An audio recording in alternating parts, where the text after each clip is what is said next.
सर्वांना श्री स्वामी समर्थ. माझ्या चॅनलमध्ये तुमचं सगळ्यांचं मनापासून स्वागत करत आहे. तर डायरेक्ट आता आपण व्हिडिओकडे वळूया, जास्त बडबड न करता. आज आहे गुरुवार. आम्ही निघत आहोत स्वामींच्या केंद्रामध्ये. तर तिथं स्वामींची आरती मिळेलच, आता टाईम आहेच.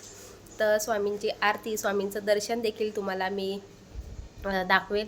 तर जर नवीन असाल माझ्या चॅनलवरती तर सबस्क्राईब करा, लाईक करा, शेअर करा. आणि तुम्हाला देखील स्वामींचं केंद्र कसं वाटलं नक्की कमेंट्समध्ये सांगा. आणि सर्वांनी श्री स्वामी समर्थ लिहायला मात्र विसरू नका. तर चला आपण डायरेक्ट भेटूया स्वामी केंद्रामध्ये.